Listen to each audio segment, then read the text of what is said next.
या बौद्ध सांस्कृतिक साहित्य संमेलनाच्या दुसऱ्या सत्रात बौद्ध साहित्यिकांचा इतिहास, बौद्ध संस्कृती व बौद्ध तत्वज्ञान या विषयावर व्याख्याने झाली। प्राध्यापक संजय कुमार कांबळे, प्राध्यापक रितेश ओव्हाळ, प्राध्यापक राजाभाऊ भोमुले यांनी व्याख्याने केली। सर्वांना जय भीम। बहुजन उद्धारक बहुउद्देशीय विकास संस्था लातूर आणि पाली स्टुडंट फेडरेशन यांच्या माध्यमातून या कार्यक्रमाचे आयोजन झाले। या कार्यक्रमाला बोलवल्याबद्दल मी त्यांचे आभारी आहे। तुम्ही इथे उपस्थित आहात त्याबद्दल मी तुमचाही आभार व्यक्त करतो। आताची विशेषतः 2 व्याख्यानं ही अप्रतिम झालेली आहे। त्यामुळे पुढची मांडणी करत असताना त्याच आधारावर किंवा त्याच्या आसपास जर विचार असतील तर ते अधिक चांगल्या पद्धतीने समजून घेण्यासाठी हा विषय फार महत्त्वाचा राहील असं मला वाटतं। त्यामुळे मी आयोजकांना अगोदरच सांगितलेलं होतं की जो बुद्धाचा वैज्ञानिक दृष्टिकोन आहे, जो भौतिकवाद आहे, त्या विषयाच्या संदर्भात आपण चर्चा केली तर ती अधिकची महत्त्वपूर्ण ठरणार आहे। आणि त्यामुळे ज्या वेळेस आपण अभ्यास करतो एखाद्या विषयाचा, त्यावेळेस त्याचं पद्धतीशास्त्र आपण लक्षात घेतलं पाहिजे, त्याचे दृष्टिकोन लक्षात घेतले पाहिजे। धर्मशास्त्राचा अभ्यास म्हणजे थिओलॉजी हे एक सामाजिक शास्त्रातील एक महत्त्वाचा भाग म्हणून त्याच्याकडे पाहिलं जातं। धर्म, समाज आणि विज्ञान यात परस्पर काय संबंध आहे ते पण आपण लक्षात घेतला पाहिजे। आणि हे लक्षात घेत असताना समाजशास्त्रामध्ये धर्म ही एक सामाजिक संस्था म्हणून विशेषत्वाने त्याकडे पाहिलं गेलं। आणि त्यामुळं धर्माच्या समाजशास्त्राचा अभ्यास हा या ठिकाणी अनेक वर्षापासून केला जात आहे। आपल्याला असं वाटत असतं की धर्माचा अभ्यास करण्याची आवश्यकता नाही, आपण कुठल्या ना कुठल्या एका विशिष्ट धर्मात जन्मलेला आहोत म्हणजे आपल्याला त्या धर्माचं संपूर्ण माहिती आहे असा एक समज असतो। परंतु हे एक अभ्यासाचं क्षेत्र आहे। आपण साहित्याचा अभ्यास जर करणार असू तर आपल्याला त्या विषयावरचं साहित्य कोणकोणतं लेखन प्रसारित झालेलं आहे ते पण आपण लक्षात घेतलं पाहिजे। कोणत्याही प्राचीन मानव समाजाची प्राथमिक सामाजिक संस्था त्यांची धर्मसंस्थाच असू शकते। आणि त्यामुळं या धर्माचे जे काही वेगवेगळे अभ्यासाचे दृष्टिकोन आहेत त्यातल्या काही दृष्टिकोनाचा तरी आपल्याला अभ्यास असला पाहिजे असं मला वाटतं। विशेषतः आजच्या संदर्भामध्ये मार्क्सवादानी धर्माकडे कसं पाहिलं, स्त्रीवादानी धर्माकडे कसे पाहिलं आणि आंबेडकरवादानी धर्माकडे कसं पाहिलं या विषयाच्या अनुषंगाने पण आपण त्याचा विचार केला पाहिजे असं मला वाटतं। समाजशास्त्रामध्ये धर्माचा ज्यावेळेस अभ्यास झाला त्यावेळेस धर्माच्या समाजशास्त्रामध्ये डर्खीम यांचं नाव पुढे येतं आणि मॅक्स वेबर यांचं नाव पुढे येतं। डर्खीम यांनी elementary forms of religious life नावाचं एक पुस्तक लिहिलं,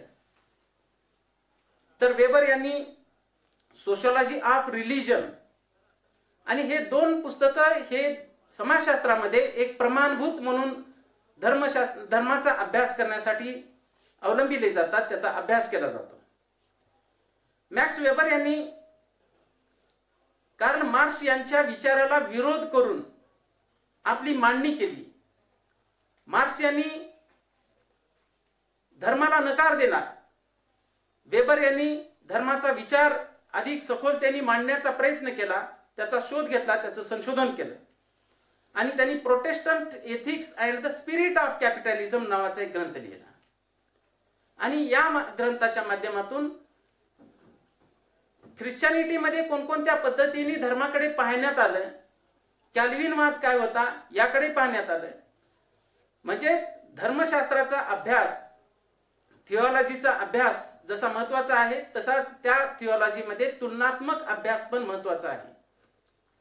त्यामुळे आपण साहित्यिक वेगवेगळ्या साहित्यिकांनी केलेली मांडणी ही कोणत्या दृष्टिकोनातून केली आणि ती मांडणी आताच्या कालखंडापर्यंत कुठं विकसित होत गेली, त्यांचं म्हणणं काय आहे, त्याच्यातून कोणती नीती निर्माण होते आणि आधुनिकतेचा काय त्याच्यामध्ये संबंध आहे, विवेकवाद कुठं उपस्थित होतो, या सगळ्या गोष्टींची आपण दखल घेतली पाहिजे. आपल्या या सभागृहात आत्ताच या धर्मशास्त्राचे अभ्यासक, बौद्ध तत्वज्ञानाचे अभ्यासक डॉक्टर प्रदीप गोखले सर आहेत. त्यांनी विवेकवादाची मांडणी केलेली आहे. बौद्ध धर्माबद्दलचं सखोल अध्ययन, आंबेडकरवादाचं सखोल अध्ययन केलं. समाजशास्त्रामध्ये अशी मांडणी फारशी कोणी केलेली नाही. ती मांडणी आपल्याकडे सरांची मांडणी उपस्थित आहे. आणि त्यामुळं आपण ज्यावेळेस या धर्मशास्त्राकडे आपण पाहतो त्यावेळेस या समाजाची वाटचाल कशी होत गेलेली आहे ते पण आपण लक्षात घेतलं पाहिजे. समाजाची निर्मिती कशी झाली, वाटचाल कशी झाली. ऑगस्ट काउंट म्हणतात की इथं 3 परिस्थितीतून इथं समाज विकसित होत गेलेला आहे. समाजाची सुरुवातीची अवस्था होती निसर्गावस्था, दुसरी अवस्था होती अध्यात्मवादाची आणि तिसरी अवस्था आहे विज्ञानवादाची. त्याला त्यांनी पॉझिटिव्हिजम असे नाव दिलं.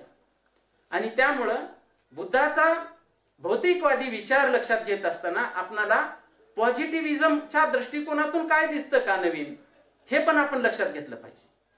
जडवाद काय आहे, चेतनावाद काय आहे, ते परस्परांना विरोध कोणकोणत्या साहित्यातून झाला, त्याचं काही चिंतन पुढे आलेलं आहे का, हे पण आपण लक्षात घेतलं पाहिजे. आणि हे घेत असताना आपल्याला दिसून येतं की इथं काही अभ्यासकांनी त्याची विशेषत्वाने दखल घेतली. ते म्हणजे S.G. सरदेसाई यांनी भारतीय तत्वज्ञान, वैचारिक आणि सामाजिक संघर्ष हा जो ग्रंथ लिहिला, त्याच्यामध्ये त्यांनी इथं वेगवेगळ्या पद्धतीमधल्या विचारांमध्ये कशा पद्धतीने संघर्ष झाला त्याची त्यांनी मांडणी केली. आणि हे मांडणी करत असताना चेतनावाद विरुद्ध भौतिकवाद ही मांडणी काय होती, वेदांत, हिंदू धर्म काय सांगत होतं, आणि हे सांगत असताना भारतामधली जी सामाजिक परिस्थिती होती त्या परिस्थितीचं विचाराच्या संदर्भामधली त्यांनी एक अनालिसिस मोठ्या प्रमाणात केलं. आणि त्या माध्यमातून त्यांनी इथलं भौतिकवादी संघर्ष, इथला लोकायत, चारवाक, बुद्ध तत्वज्ञान यांनी कोणती मांडणी केली याविषयीचं लेखन केलं. त्यांनी मार्क्सवादी दृष्टिकोनातून या पुस्तकाची मांडणी केली असे मला वाटतं. आणि हे करत असताना आपल्याला दिसून येतं की या सगळ्या संदर्भामध्ये बुद्धाचा विचार काय होता, बौद्ध तत्वज्ञानाविषयी काय ग्रंथ लिहिण्यात आले, हे ज्यावेळेस आपण विचार करतो त्यावेळेस लक्षात येतं की या ठिकाणी डॉक्टर आ साळुंके यांनी सर्वोत्तम भूमिपुत्र गौतम बुद्ध नावाचा ग्रंथ लिहिला. तो एक बायोग्राफिक पद्धतीचा आहे. त्यानंतर कॉम्रेड शरद पाटील यांनी बुद्ध भारतीय इतिहासातील लोकशाही, स्वातंत्र्य आणि समतेचा अग्निस्त्रोत असं बुद्धाचं वर्णन केलं. त्याविषयीची एक पुस्तिका लिहिली. तेही स्वतः मार्क्सवादी दृष्टिकोनातून होते. आणि पुन्हा सदानंद मोरे यांनी बुद्धाबद्दल असं म्हणतात की गांधीजींचा सत्य अहिंसेचा मार्ग हा बुद्धाचा मार्ग आहे असं विश्लेषण करतात. डॉक्टर भालचंद्र नेमाडे म्हणतात की वारकरी चळवळीत आढळणारी सर्व चांगली तत्वे बौद्ध धर्मातून घेण्यात आलेली आहेत. एका बाजूला पॉझिटिव्हिजम आहे, दुसऱ्या बाजूला चेतनावाद आहे. आणि बुद्धाला दोन्ही साइडने वेगवेगळ्या पद्धतीने पाहणाऱ्या परंपरा इथं निर्माण झाल्या. आणि त्यामुळं इथली जी परिस्थिती आहे, वैचारिक परिस्थिती आहे, त्याचा आपणाला संशोधनाच्या पातळीवर अभ्यास करावा लागेल असं मला वाटतं. आणि हे करत असताना डॉक्टर गेल आम्हेट यांनी गौतम बुद्ध यांनी बौद्ध धर्माचा प्रसार जे सुरुवात केली ते कालखंडातली परिस्थिती काय होती आणि आतापर्यंत काय पद्धतीने तो वाटचाल होत गेली याविषयीचं लेखन केलं. त्याचं परीक्षण डॉक्टर प्रदीप गोखले सरांनीच केलेलं आहे. आणि हे पाहत असताना आपल्याला लक्षात येतं की बुद्ध धर्माबद्दलचा जो काही अभ्यास आहे तो अभ्यास हा सायंटिफिक पद्धतीने झाला पाहिजे. आणि बुद्धाचं तत्वज्ञान हे पण कसं सायंटिफिक होतं, ते होतं की नाही, ते काय होतं, पुन्हा बाबासाहेबांनी काय नवीन मांडणी केली याविषयीचा पण अभ्यास झाला पाहिजे. जो आतापर्यंतच्या चर्चेमध्ये तो पुढे आलेला आहे की नवयान हे वेगवेगळ्या बुद्धिझमला चिकित्सक करून मग त्याच्यातून नवयानाची निर्मिती झालेली आहे. मग हे होत असताना विज्ञानवाद आणि पुन्हा नीती या दोन्हीमध्ये कशा पद्धतीने संबंध साधला आणि संवाद साधला याची एक मांडणी करण्याची आवश्यकता आहे. ती या चर्चासत्राच्या माध्यमातून पुढे आली पाहिजे असं मला वाटतं. कारण की एका बाजूला बुद्धिझम आहे, दुसऱ्या बाजूला धर्मनिरपेक्षता आहे. मग बुद्धाचे विचार आणि धर्मनिरपेक्षता यांच्यामध्ये काय परस्पर संबंध आहे, नवीन नीतीची मांडणी ही कशा पद्धतीची असली पाहिजे, त्याचा एक विचार आपण करता येऊ शकतो का, असा एक मला प्रश्न वाटतो. ज्यावेळेस दलाई लामा यांनी त्यांचं जे आत्मकथन लिहिलेलं आहे धर्माच्या संदर्भामध्ये, त्यामध्ये त्याची पुढची दिशा काय असू शकते, जागतिक शांततेसाठी कोणती दिशा असू शकते याविषयीच त्याच्यामध्ये मांडणी केलेली आहे. आणि त्यामुळे त्या माध्यमातून सांगतात की ते जगामध्ये जर नीती निर्माण करायची असेल तर एका बाजूला दुःख निर्माण करणारी, दुःख नष्ट करणारी नीती असली पाहिजे आणि दुसऱ्या बाजूला बुद्धाचा भौतिकवाद, या दोन्ही मधला परस्पर संबंध निर्माण करता आला पाहिजे असे ते मांडणी करतात. बुद्धाच्या मांडणीमध्ये आपल्याला दिसतं की अष्टांग मार्ग, सम्यक दृष्टी, सम्यक वाणी, कर्मांत, आजीविका, स्मृती, समाधी या सगळ्या बाबींचा त्याच्यामध्ये संबंध आलेला आहे. आणि मग हे होत असताना आपल्याला धम्माचं आचरण हे बुद्धाचा आदर आणि सन्मान आहे असं आपल्याला लक्षात घ्यावं लागतं. बुद्धांनी जे सांगितलं ते नीतीचा मार्ग हा अष्टांग मार्गाच्या माध्यमातून दिसतो आणि त्यामुळं आपण सम्यक पद्धतीने कसं वागलं पाहिजे हे त्या अष्टांग मार्गातून दिसतं. तर दुसऱ्या बाजूला बाबासाहेब एका बाजूला संविधान मानतात तर दुसऱ्या बाजूला लगेच बुद्ध आणि त्यांचा धम्म मानतात. या दोन्हीमध्ये परस्पर संबंध काय आहे, संविधानामध्ये धर्मनिरपेक्षता आहे आणि दुसऱ्या बाजूला इकडं धम्माची नीती आहे. तर त्या दोन्ही मधला परस्पर संबंध अधोरेखित करून भारतामध्ये माणसाची जडणघडण, इथले तत्वज्ञान हे भौतिकवादी कसं होईल, कारण की त्याचा एक विचार कसा मांडता येईल आणि सर्वसमावेशक पद्धतीने इथं राहण्यासाठी पूरक लोकांना वातावरण कसं होईल आणि बुद्धाच्या मार्गातून इथलं आपलं दुःख निर्माण होऊ शकतं का, हा एक विचार मला महत्वाचा वाटतो. जोपर्यंत प्रत्यक्षामध्ये आपल्याला धर्माचा आचरण करणार नाही व्यवस्थितरित्या, की जो समतेवर आधारित असेल, जो सगळ्यांना समान पद्धतीने न्याय देऊ शकेल, त्या पद्धतीनेच आपल्याला इथली एक नीती निर्माण करावी लागेल, अशा पद्धतीची त्यांनी मांडणी केली. विज्ञानामध्ये दुसऱ्या बाजूला बुद्धांनी काय सांगितलं की तो विज्ञानवादी दृष्टिकोनातून मांडणी करत असताना पुनर्जन्म आणि कर्मकांड यांना नकार देण्यात आलेला आहे. जो नवबौद्ध या विषयाची मांडणी करतो तर त्या पद्धतीने जसं गोखले सरांनी केली की त्यांनी अगोदरचे जे काही धर्म होते ते ईश्वराला प्रमाण मानत होते. ईश्वर हा फार महत्वाची गोष्ट आहे आणि तोच केंद्रस्थानी आहे ही मांडणी होती. बुद्धांनी माणूस हे केंद्रस्थानी असल्याची मांडणी केली. हा फरक आहे. आणि त्यामुळं इथं धर्मवाद्यांनी जो विज्ञानाला नकार दिलेला होता त्यांनी सांगितलं की इथली चिकित्सा करायची नाही, ईश्वर हाच केंद्रस्थानी आहे आणि त्यामुळं त्याची चिकित्सा करण्याचं काम इथं पहिल्यांदा बुद्धांनी केलं. त्यामुळं बुद्धवाद हा इथं एक महत्वाचा ठरतो. त्यांनी जडवादी दृष्टिकोनाला महत्व दिलं आणि वैज्ञानिक दृष्टिकोन हे एक महत्वाची गोष्ट आहे म्हणून त्यांनी पुढे आणली. इथं काय होत होतं की विज्ञानाला महत्व आहे, परंतु विज्ञानापेक्षा त्या वैज्ञानिक दृष्टिकोनाला अधिकचं महत्व आहे आणि ते वैज्ञानिक दृष्टिकोनाचं महत्व हे बुद्धाच्या विचारातून पुढे प्रसारित होत असताना दिसून येतं. त्यांनी चिकित्सेला नकार दिला नाही, त्यांनी चिकित्सेचा स्वीकार केलेला आहे. आणि त्यामुळं हे जे काही बुद्धिवाद आहे तो बुद्धिवाद आपणाला एक महत्वाचा भाग म्हणून आपणाला पुढे येत असल्याचं दिसतं.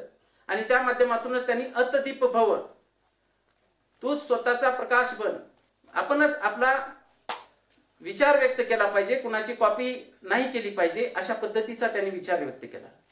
स्वतःचा स्वयंप्रकाशित व्हा, चिकित्सक बना, ही विचार हे जडवादी दृष्टिकोनातला महत्वाची एक देणगी आहे असं आपल्याला दिसून येतं. त्याचप्रमाणे बुद्धांनी विवेक आणि करुणा ही एक प्रेरक अशी एक शक्ती दिली, वैचारिक शक्ती दिली. करुणा हा प्रज्ञा हा आपल्यामध्ये असला पाहिजे, करुणा असली पाहिजे, जे उत्तम कांबळे सरांनी त्याविषयीची मांडणी केली. आणि ही मांडणी आपल्याला पुढच्या काळामध्ये फार महत्वाची ठरणार आहे. पुढच्या कशाला, आताच फार महत्वाची आहे. कारण की आज जे पद्धतीने जग युद्धग्रस्त बनलेलं आहे, इस्रायल पॅलेस्टाईनच्या युद्धामध्ये कितीतरी लोक मरत आहे. मग याच्यावर बुद्ध काय उपाय सांगू शकतो का, असा पण आपल्याला विचार करावा लागेल. आज ज्या पद्धतीने हिंसक वातावरण निर्माण झालेलं आहे सगळीकडे आणि क्रांतीला प्रतिक्रांतीने आव्हान दिलं जात आहे, जग वेगवेगळ्या संघर्षामध्ये उभा टाकलेला आहे. विशेषतः 1990 नंतर या ठिकाणी धर्माचं महत्व वेगळ्या पद्धतीने आयडेंटिटीच्या स्वरूपात पुढे आलं. त्याचा पण एक विचार इथं झाला पाहिजे. तो अमर्त्य सेन यांनी आर्ग्युमेंटेटिव्ह इंडियन हा एक ग्रंथ आणि आयडेंटिटी अँड व्हायोलेन्स हा दुसरा ग्रंथ त्या माध्यमातून केला. आर्ग्युमेंटेटिव्ह इंडियन मध्ये त्यांनी वेगवेगळे संघर्ष कसे होत आहेत त्याची त्यांनी मांडणी केली. आणि त्याचबरोबर प्रत्येक राजवटीनं इथं वेगवेगळ्या पद्धतीने भारताला एक नवीन संस्कृती घडविली आणि वाद संवाद होत होत इथली भारतीय संस्कृती घडली. बुद्धांनी काय विचार दिले, मुस्लिमांनी काय विचार दिले, हिंदुत्ववाद्यांनी मधल्या काही परंपरेतून चांगले विचार आले, अशा सगळ्या परंपरेतून इथली भारतीय संस्कृती घडली असं त्यांनी सांगितलं. आयडेंटिटी, अस्मिता आणि हिंसाचारामध्ये समाज हा वेगवेगळ्या धर्माच्या आधारावर विभक्त होऊन एकमेकांवर संघर्ष कसा करत आहे त्याची मांडणी पुढे येते. आणि clash of civilisation and making of a new world order हे सॅम्युअल हंटिंग्टन यांचं पुस्तक हे पहिल्यांदा ज्यावेळेस 70च्या दशकात आलं त्यावेळेस त्यांनी त्याच्यातून मांडणी केली की आता रशिया आणि अमेरिका यांच्यातील जो काही बेबनाव होता तो आता संपला आणि आता रशियाचा कोलॅप्स झालेला आहे आणि याच्यानंतरचा जो काही संघर्ष असेल तो अस्मितांचा असेल, तो धर्मामधला संघर्ष असेल. त्यामुळं धर्माचा अभ्यास करणे, त्याचा चिकित्सक अभ्यास करणे हे आपल्यासाठी महत्वाचं ठरतं. 90च्या नंतर काय झालं की एक धर्मामध्येच ज्या वेगवेगळे पंथ आहेत त्याच्यामध्ये संघर्ष व्हायला चालू झाले. शिया विरुद्ध सुन्नी, वेगवेगळे जातीमधलेच वेगवेगळे पंथ. आणि ह्या सगळ्या संघर्षामध्ये पुढचा जो काही संघर्ष निर्माण झाला तो त्यांनी ज्या पद्धतीने मांडला त्या पद्धतीचा झाला की विदिन सिव्हिलायझेशन, मुळामध्ये सिव्हिलायझेशन मध्ये संघर्ष नसतो, संस्कृतीत संघर्ष असतो. सिव्हिलायझेशन म्हणजे सभ्यता. आणि मग या सगळ्या परिस्थितीत 90च्या नंतरच्या परिस्थितीचं आपल्याला जर विश्लेषण करायचं असेल तर आपल्याला धर्मचिकित्सा करणं हे एक महत्वाची बाब म्हणून आपल्याला आपल्यावर येणारी ती जबाबदारी ठरते. कट्टर धार्मिकता हा सध्याच्या कालखंडाचा एक गुणधर्म म्हणून दिसतो. आणि हे जे कट्टरता आहे ही कट्टरता आपणाला जर संपवायची असेल तर आपणाला विज्ञानावर आधारित अशा समाजाची मांडणी करावी लागेल, वैज्ञानिक दृष्टिकोन बाळगणारी करावी लागेल. आपल्याला मृत्यूनंतरचं काही नाही, पुनर्जन्म काही नाही, ईश्वर काही नाही. जरी ते आपण मानत असलो तरी तो नीतीसाठी मानणं हे तितक्यापुरतं मर्यादित अर्थानं ठीक आहे. परंतु आपणाला जर समाजाची प्रगती करायची असेल तर ती समाजाची प्रगती आपणाला चिकित्सकतेच्या आधारावर ती करावी लागेल. त्यासाठी तुलनात्मक धर्मशास्त्राचा अभ्यास करावा लागेल अशी एक मला ते वाटतं. कारण की धर्मशास्त्रामध्ये धर्मसंस्थेची आज जे काही स्थित्यंतर होत आहेत ती वेगवेगळ्या पद्धतीने आपण समजून घेतली पाहिजेत. ते स्थित्यंतर हे आपण 21व्या शतकात राहतो, आधुनिक म्हणून घेतो आणि ज्याला आपण पारंपरिक म्हणून समजण्यात आलं होतं, तुच्छ लेखत होतो, त्या धर्माकडे पाहण्याचे आपले जे दृष्टिकोन आहेत ते आपण समजून घेण्यात कमी पडलो. थिओलॉजीचा आपला अभ्यास कमी पडला. आता आपल्या संदर्भात तर असं झालेलं आहे की बाबासाहेबांनी धर्म स्वीकारला, बौद्ध धर्म स्वीकारला, आपण काय अभ्यास करण्याची आवश्यकता आहे असं फारसं कधी वाटलंच नाही. लोकांनी कधीच अभ्यास ज्या प्रमाणात केला पाहिजे होता त्या प्रमाणात केला नाही आणि लोक कन्फ्युजन मध्ये राहिले. एका बाजूला पाली भाषा, दुसऱ्या बाजूला मराठी भाषा. आता आमचे लग्न सगळे पाली भाषेत लावलेले, काय लावलं काय बोललं काय माहिती नाही. हे अशा गोंधळामध्ये आपण गेलो. त्याच्यामुळे साध्या सोप्या पद्धतीने बुद्धाचं तत्वज्ञान काय आहे, आताच्या दुःख मुक्तीच्या दिशेने ते कसं पद्धतीने जाऊ शकेल, विज्ञानाचा मार्ग काय आहे, भौतिकवाद काय आहे, जडवाद काय आहे. जडवादाबद्दल लक्ष्मण शास्त्री जोशी यांनी एक पुस्तक लिहिलेलं आहे, ते मार्क्सवादी होते. आणि हे जडवादाबद्दलचे ते पण आपल्याला समजून घ्यावं लागेल. धर्मशास्त्राबद्दल, धर्मांबद्दल तुलनात्मक अभ्यास डॉक्टर रावसाहेब कसबे यांनी केला. धर्मग्रंथ आणि मानवी जीवन प्रवाह, भक्ती आणि धम्म, धर्मचिंतन या विषयाची जी 3 पुस्तकं आली, मानव आणि धर्मग्रंथ, ही जी 3 पुस्तकं आली, ह्या 3 पुस्तकामधून आपणाला सध्याच्या कालखंडामध्ये काय पद्धतीने परिस्थिती आहे समाजाची ते आपणाला लक्षात घ्यायला मदत होऊ शकते. आणि म्हणून ही जी साहित्य आहे बुद्ध धर्माच्या विषयीचं, वेगवेगळ्या धर्माच्या विषयीचं, आपण केवळ बुद्धाचाच अभ्यास नाही केला पाहिजे, आपण सगळ्या धर्माचा तौलनिक अभ्यास कसा करता येईल, कुठल्या धर्माने काय सांगितलेलं आहे, सध्याची परिस्थिती काय आहे, लोकांमध्ये आपण चिकित्सक विचार काय देऊ शकतो का, अगोदरच्या अभ्यासकांनी केलेली मांडणी काय आहे, हे आपण समजून घेतल्यानंतर आपल्याला जे काही मुद्दे पुढे येतील ते मुद्दे हे समाजासाठी, चर्चेसाठी खुले असले पाहिजेत, असं एक मला वाटतं. आपलंच खरं किंवा इतरांचं खोटं असं म्हणून आपण न करता ते काय आहे याचा संशोधनाच्या पातळीवर आपल्याला पुढे मांडता आलं पाहिजे. तरच आपण आपलं साहित्य हे अधिक विकसित करू आणि लोकांपर्यंत आपण पोहोचू शकू, लोकांमध्ये जाऊ आणि आपणालाही ते मान्य होईल. मलाही अनेक वेळेला असं वाटायचं की विज्ञान हे धर्माला पर्याय आहे, पण मी ज्यावेळेस गोखले सरांचा एक विवेकवादाबद्दलचा अभ्यास केलो, त्यांनी अन्वीक्षण मध्ये त्यांचा एक लेख आलेला होता, हे विवेकवाद काय आहे, रॅशनलिझम. मग ते रॅशनलिझमची निर्मिती कुठून झाली, ते ऍक्च्युअल त्याची डेफिनेशन काय आहे, त्याचा प्रसार कसा होतो, ते धर्माचं स्थान काय आहे, ते ईश्वर काय आहे, भक्ती काय आहे, या सगळ्या गोष्टींचा ज्यावेळेस आपण एकत्रित मी त्यांच्या लेखांचा अभ्यास केलो त्यावेळेस मला लक्षात आलं की हा विषय फार सखोल आहे. कारण की या विषयाचा अभ्यास करायचा असेल तर आपल्याला युरोपमध्ये 16व्या शतकात काय झालं इथपासून अभ्यास करावा लागतो. धर्मशास्त्राची चिकित्सा कशी झाली, प्रबोधन युग काय होतं आणि आपल्याकडलं प्रबोधन युग हे कुठपर्यंत आहे, कुठल्या विषयाच्या संदर्भातलं प्रबोधन आज चालू आहे, या संदर्भामध्ये आपल्याला विचार करावा लागेल. आणि ही सगळी मांडणी आपण जोपर्यंत लक्षात घेणार नाही, आता ज्या पुस्तकांचा मी उल्लेख केला तोपर्यंत आपल्याला विज्ञानवाद काय आहे, आपल्याकडे फिलॉसॉफी डिपार्टमेंट मध्येच विज्ञानवादाचे तत्वज्ञान नावाचे, विज्ञानाचे तत्वज्ञान नावाचंच गोखले सर, मोरे सर यांनी लिहिलेलं एक पुस्तक आहे. पाश्चात्य विचारवंतांचं काय मत आहे, पॉझिटिव्हिझम काय आहे, विज्ञान काय आहे, अनुभव काय आहे, निरीक्षण काय आहे, त्या प्रत्येकाची चिकित्सक पद्धतीची मांडणी त्या पुस्तकात आलेली आहे. आणि त्यामुळं आपल्याला विज्ञानवादी जर बनायचं असेल तर विज्ञानवादाचा अभ्यास करावा लागेल, धर्मशास्त्राबद्दलचा अभ्यास करायचा असेल तर आपल्याला तौलनिक अभ्यास करावा लागेल. आणि या माध्यमातूनच आपल्याला जगातले प्रश्न काही सुटू शकतात का, कारण की जगण्यामध्ये प्रत्येक वेळेला फक्त पोलिसी कायदाच उपयोगी नसतो, तर नीतिमत्ता काय आहे, ती नीतिमत्ता ही कोणत्या आधारावर असेल, मोरॅलिटी काय असेल, लोकांनी एकमेकांप्रती कशा पद्धतीने वागलं पाहिजे, हा जो विषय आहे तो विषय फक्त संविधानापुरता मर्यादित असू शकत नाही, तो लोकांच्या अंतर्मनापर्यंत पोहोचणाऱ्या धर्माच्या मूलगामी अभ्यासापर्यंत आपल्याला जावं लागेल, त्याचा ठाव घ्यावा लागेल. आणि ते करण्यासाठी आपल्याला हे सगळं साहित्य उपयोगी पडेल. मी या विषयामधला काही फार जास्त अभ्यास केलेला नाही, हे मला मान्य करावं लागेल. मला मान्य करावं लागेल की मी हे फक्त एक 10-12 पुस्तकं वाचलेली आहेत, त्याच्या पलीकडे मी फार पुस्तकं वाचलेली नाहीत. ते पण मी धर्माच्या समाजशास्त्राच्या दृष्टिकोनातून वाचलेलं आहे, कारण की धर्माचं समाजशास्त्र हे आमच्या समाजशास्त्रामधला एक महत्वाचा विषय आहे आणि त्या अनुषंगानेच मी वेगवेगळ्या धर्माचा अभ्यास केलेला आहे.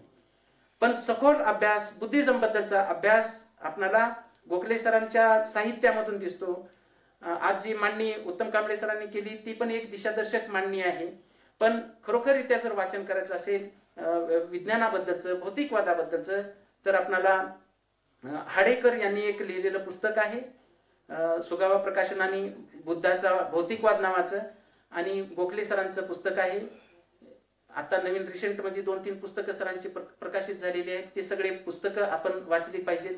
मी या विद्यापीठामध्ये जसं आलो तसं मी फार सरांचा मी फार घाबरत असतो की सर म्हणजे इतकं नॉलेज आपण घेऊच शकणार नाही, अशी एक मला वाटत असतं की जी सातत्य आहे, जी स्टॅमिना आहे, मॉरल स्टॅमिना आहे वाचनाबद्दलचा, तो प्रचंड मोठ्या प्रमाणाचा आहे. आणि त्यामुळं मी या विषयाची मांडणी करत असताना मला ज्यावेळेस सर येणार आहेत हे लक्षात आल्यानंतर मी पहिल्यांदा घाबरलो होतो.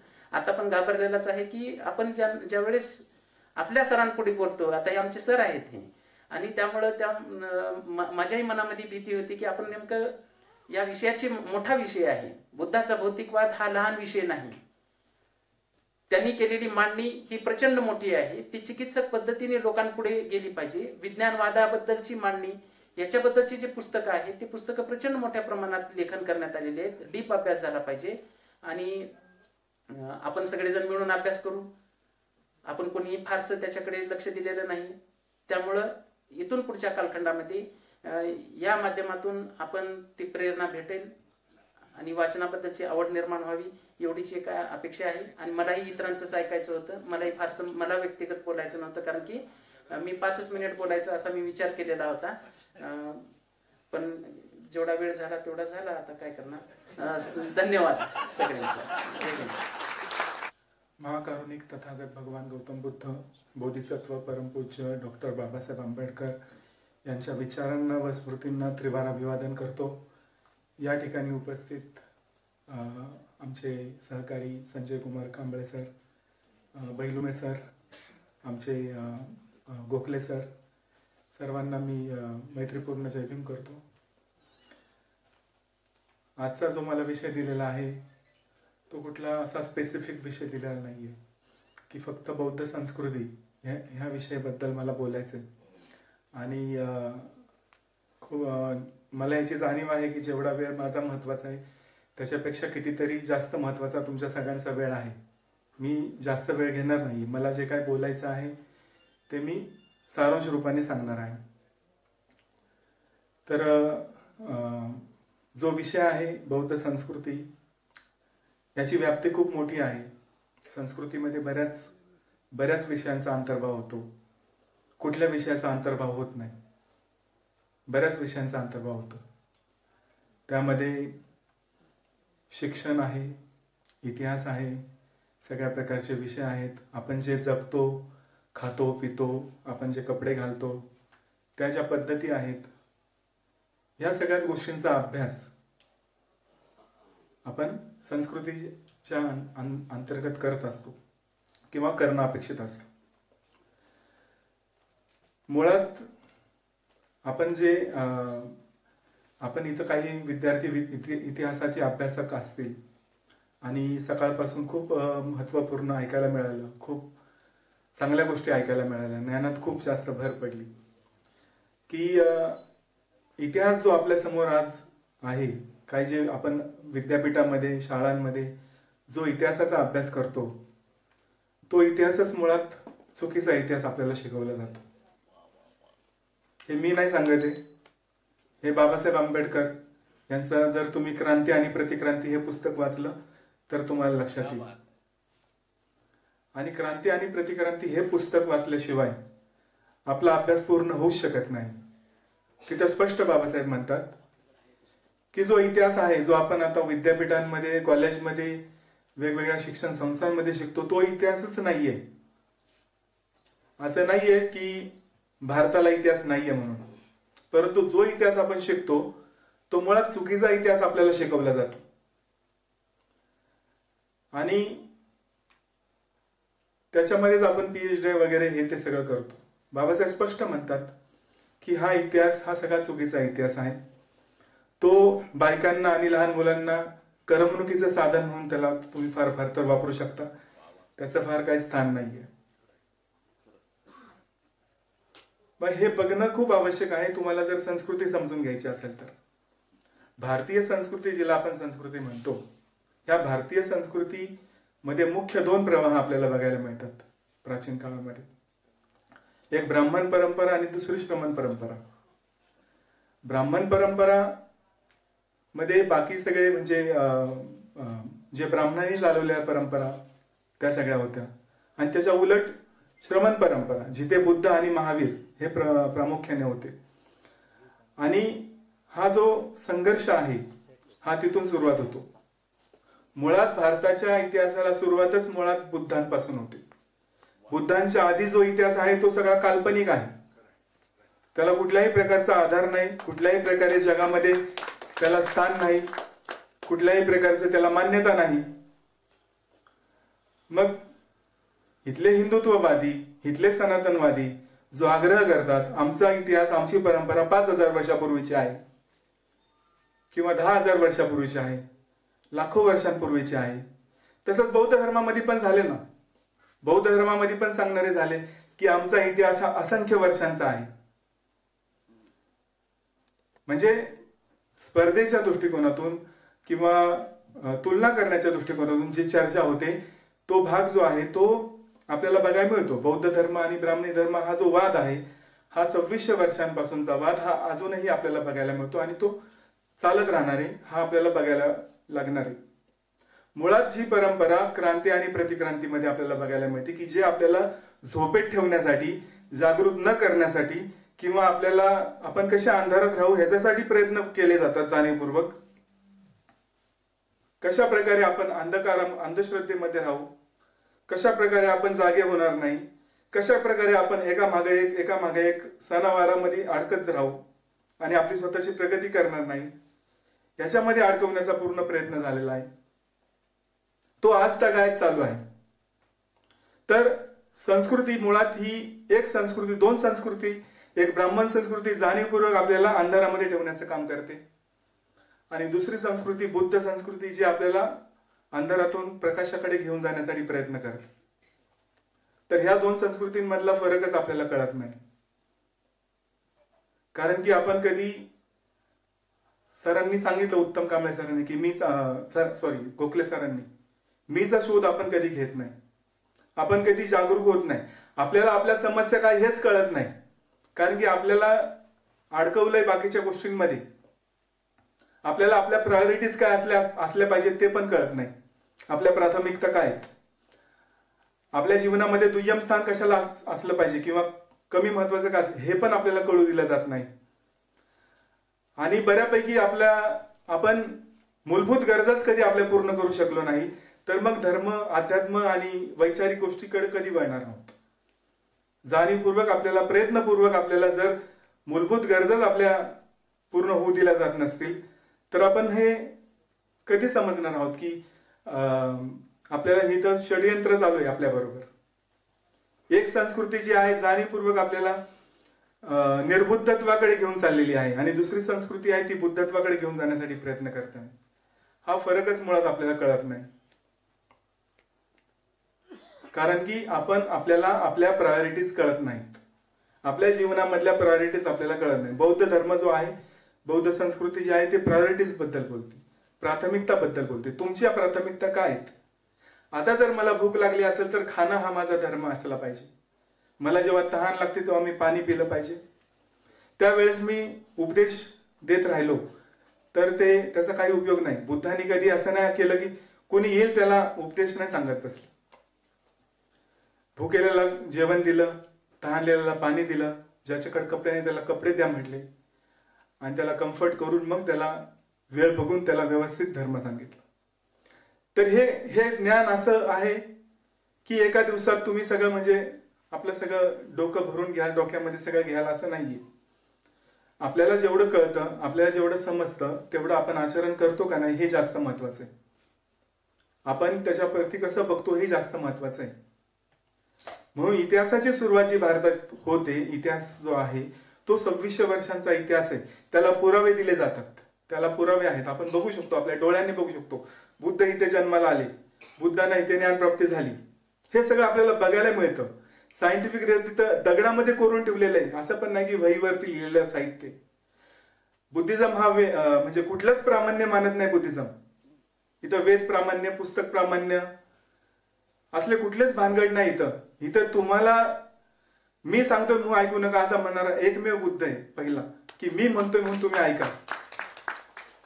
ते म्हणतात की तुम्ही पहिल्यांदा स्वतः बघा, विचार करा, तुमचा तर्क बुद्धी वापर करा आणि तुम्हाला जर ते योग्य वाटत असेल, ते म्हणजे तर्काच्या बुद्धीच्या कसोटीवर उतरत असेल, तुमच्या आणि इतरांच्या समाजाच्या हिताचा असेल तर तुम्ही ते स्वीकारा,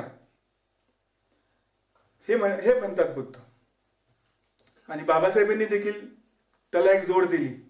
बाबासाहेबांनी देखील जो धर्म घेतला, बाबासाहेबांनी देखील जी संस्कृती म्हणजे बौद्ध धर्म जो स्वीकारला, तो आंधळेपणाने नाही स्वीकारला.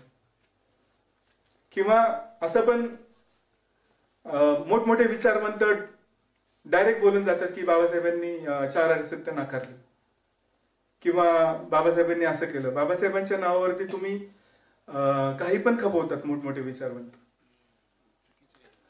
बुद्ध आणि त्याच्या धम्मग्रंथाच्या प्रस्तावनेमध्ये 4 प्रश्न विचारले. त्याच्यामध्ये बाबासाहेबांनी हा प्रश्न उपस्थित केला आपल्या समोर की 4 आर्य सत्य हे खरंच बुद्धांनी शिकवलं का, की नंतरची जोड आहे भिक्षूने दिलेली. त्याच्यावरती त्यांनी त्यांचं उत्तर नाही दिलेलं तिथं. त्याच्यामध्ये उत्तर आपल्याला शोधायचंय, ते काम आपल्यावरती दिलेलं आहे, आपण शोधायचंय ते काम. आणि बाबासाहेबांनी आंधळेपणाने बौद्ध धर्म नाही स्वीकारला, तर तो त्यांनी पूर्ण बुद्धांच्या शिकवणीप्रमाणे स्वीकारला आणि बुद्धांच्याच विचारांवर आधारित त्यांनी स्वीकारला. बाबासाहेबांनी जेव्हा धर्म स्वीकारला तेव्हा त्यांच्या समोर जो समाज होता, जे लोक होते, तो कुठला समाज होता? खूप मोठा असा श्रीमंत, सगळं म्हणजे मिळालेला, पोट भरलेला असा समाज होता का? नाही, तर भिकारी समाज होता. त्यांच्या समोर पोटापाण्याचे प्रश्न होते.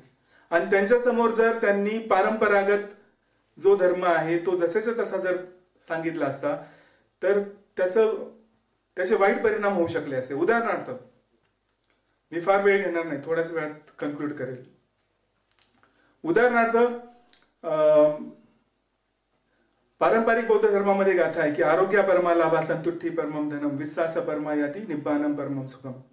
किंवा मगाशी 4 आर्य सत्याचा जे उल्लेख झाला ते पण, की या गाथेचा असा अर्थ आहे की आरोग्याचा लाभ हा सर्वात मोठा लाभ आहे.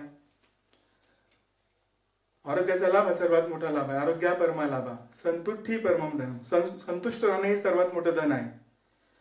विश्वास परमा येते. विश्वास हे सर्वात मोठा नातेवाईक आहे. आणि निब्बान हे सर्वात मोठं सुख आहे, परम सुख आहे. तर याच्यामध्ये दुसरी जी लाईन आहे, संतुष्ट राहणे हे सर्वात मोठं धन आहे. जर आपण सर्वात मोठं धन जे संतुष्ट राहणे ह्याच्यामध्ये राहिलो असतो तर आपली प्रगती झाली असती का? जी आज आपल्याला 60-70 वर्षामध्ये बघायला मिळते, तर ती झाली नसती. कारण की तो परंपरागत धर्मामध्ये अध्यात्मवाद आणि ह्या गोष्टी त्या गाळल्या पाहिजेत, गाळून घेतल्या पाहिजेत. त्या बाबासाहेबांना कळत होत्या. त्याच्यामुळे बाबासाहेबांनी हे जे बुद्धांचे 3 जे गाळण्याचे जे मापदंड होते, त्याच्यामध्ये एक मापदंड जास्तीचा लावला, तो म्हणजे जो धर्म दारिद्र्याचं उदात्तीकरण करतो असा धर्म असूच शकत नाही. किंवा असा धर्म, बौद्ध धर्म, असा धर्म आम्ही नाही स्वीकारत. जर एखादा धर्म दारिद्र्याचं उदात्तीकरण करत असेल तर तो धर्म नाही. हा मापदंड बाबासाहेबांनी जास्तीचा लावला. आपण म्हणतो नवायन, पण नवायन काय, त्याची बैठक काय, ही बैठक मी सांगण्याचा प्रयत्न करत आहे कमी वेळामध्ये. कुठलीही गोष्ट अंधानुकरणाने करायची नाही हे बुद्धांनीच सांगितलेलं आहे. आणि बुद्ध इथे शक्यतेला स्वीकारतो, शक्यतांना वाव देतो. बुद्धाकडेच हे शक्य आहे की शक्यतांना वाव देऊन नवनवीन शक्यता. म्हणून बौद्ध धर्मामध्ये 100च्या वर संप्रदाय आहेत. आपल्याला महायान, हिनयान, थेरवाद, वज्रायन हे काय माहिती आहे, पण 100च्या वर संप्रदाय आहेत. ज्या ज्या देशामध्ये बौद्ध धर्म गेला त्या देशाने त्यांच्या परिस्थितीनुसार, देश, काल आणि परिस्थितीनुसार त्यांनी तो आत्मसात केला. ह्या गोष्टी आपण दुर्लक्षित करतो. त्यामुळे बौद्ध धर्म हा, आपण डॉक्टर जो आहे सगळ्या प्रकारच्या आजारावर एकसारखं औषध देत नाही. उलट्या झाल्या तरी एकच औषध, ताप झाला तरी एकच औषध नसतं. तसंच बौद्ध धर्म हा सगळ्यांसाठी एकसारखा नाहीये. बौद्ध धर्म हा व्यक्ती सापेक्ष, परिस्थिती सापेक्ष आणि देश सापेक्ष आहे. तो परिस्थितीनुसार बदलतो. तो प्राथमिकतांबद्दल बोलतो. प्राथमिक काय आणि दुय्यम काय, खरं काय, खोटं काय, ह्या गोष्टींबद्दल बोलतो. सायंटिफिक, रॅशनल काय ह्याबद्दल बोलतो. आणि ह्या गोष्टी आपल्या कुठेतरी दुय्यम आपण हे केलेल्या आहेत. त्यामुळं आजच्या ह्या माझ्या बोलण्यामधून घेण्यासारख्या गोष्टी म्हणजे काय की आपल्याला आपल्या प्रायोरिटीज कळल्या पाहिजेत. आपण विद्यार्थी दशेत असेल तर आपण विद्यार्थी दशेमध्ये अभ्यास केला पाहिजे. आपण यश संपादन केलं पाहिजे. आपण कुटुंब असेल आपले तर आपल्या कुटुंबाला व्यवस्थित सांभाळणं हे खूप मोठं योगदान होईल समाजाला. कारण की समाजाला योगदान द्यायचंय. लोक म्हणतात की आम्ही कार्यकर्ते, आम्ही राजकीय काम करतो, आम्ही सामाजिक काम करतो, पण घरामध्ये आपल्याला काहीच किंमत नसते, कारण तो बेरोजगार असतो. मग बेरोजगार असल्यामुळे त्याला पैसे कमवण्यासाठी काहीतरी साधन बघावं लागतं, काहीतरी हे करावं लागतं, मग उलटे सुलटे धंदे करावे लागतात. तर त्यामुळे आपण हे लक्षात घेतलं पाहिजे की प्राथमिक काय, आपल्याला आपल्या प्रायोरिटीज काय. आपण आपलं कुटुंब जरी व्यवस्थित सांभाळू शकलो तरी खूप मोठं योगदान या समाजाला होऊ शकतं, पण आपल्याला आपली आयडेंटिटी पण उभी करता आली नाही. मगाशी कांबळे सरांचं उदाहरण होतं की त्यांची मोलकरीण त्यांना म्हणते जय भीम वाले का तुम्ही. जर कांबळे सरांसोबत जर असं होत असेल तर आपली काय अवस्था आहे. आपल्याला कोणी बौद्ध म्हणतं का? आपल्याला जय भीम वाले म्हणतात, आपल्याला काय काय हरिजन म्हणतात, आपल्याला काय काय नावं दिली जातात, पण आपल्याला कोणी बौद्ध म्हणत नाही. आपल्याला आपली आयडेंटिटी उभी करता आली नाही 70 वर्षांमध्ये. आपल्याला कोणी बौद्ध म्हणत नाही. आपल्याला आपली संस्कृती दाखवता येत नाही. संस्कृती ही काय फक्त कपडे घालणं वगैरे ह्याच्याशी संबंधित नाहीये. ते पंचशिलाचं मफलर घालतो का नाही घालत, निळा झेंडा घेतो का नाही हातात, ते बुद्धाचा फोटो ठेवतो का नाही ठेवत, बाबासाहेबांचा फोटो ठेवतो का नाही, हे प्रतिकात्मक आहे. ह्याला जास्त महत्व नाहीये, हे प्रतिकात्मक आहे. इथे पूजा पण मगाशी सांगत होते की लोकांचे मिसकन्सेप्ट अजून पण आहेत, मिसअंडरस्टँडिंग आहेत विचारवंतांमध्ये पण, की पूजा बुद्धाच्या इथं पूजा म्हणजे काय, असं इतर धर्मामध्ये होती तशी पूजा नाही. इमाय धम्मानु धम्मपटिपत्ती या बुद्धं पूजेमी धम्मं पूजेमी संघं पूजेमी. मी बुद्धाची पूजा कशी करतो, धम्माची पूजा कशी करतो, धम्माचं आचरण करून बुद्धाची पूजा करतो, धम्माचं आचरण करून धम्माची आणि संघाची पूजा करतो. इथं धम्माचं आचरण प्रमुख आहे आणि बाकीच्या गोष्टी गौण आहेत. इथे फोटो ठेवतोय का नाही ठेवत हे गौण आहे. बुद्धाची मूर्ती आहे का नाही घरात हे गौण आहे. आपल्याला प्राथमिक काय आणि दुय्यम काय हेच कळत नाही. म्हणून आपल्याला आपली आयडेंटिटी जर उभी करायची असेल, बौद्ध संस्कृती आपल्याला जपली पाहिजे, बौद्ध संस्कृती समजून घेतली पाहिजे आणि जेवढं समजतंय तेवढं नीट केलं पाहिजे. मी असं नाही म्हणत की पाली भाषेमध्ये MA केलं पाहिजे तेव्हाच तुम्हाला कळेल, विपश्यनाच्या कोर्सलाच गेलं पाहिजे तेव्हा तुम्हाला कळेल, किंवा माझं 1 तासाचं लेक्चर ऐका तेव्हा तुम्हाला, असं काहीच नाहीये. तुम्हाला जेवढं कळतंय तेवढं जरी तुम्ही केलं, प्रामाणिकपणे केलं, पंचशील जरी पालन केलं तरी बौद्ध आयडेंटिटी तुमची उभी राहू शकते आणि बौद्ध लोक तुम्हाला म्हणू शकतात. तेवढं पण आपल्याकडून होत नाही, पंचशील पालन होत नाही. ही खूप महत्वाची आणि खूप लक्ष वेधणारी गोष्ट आहे की फक्त पंचशील पालन करा, बस, काहीच करायचं गरज नाही दुसरं. ठीक आहे, एवढं बोलून मी आपली रजा घेतो. जय भीम, नमो बुद्धाय.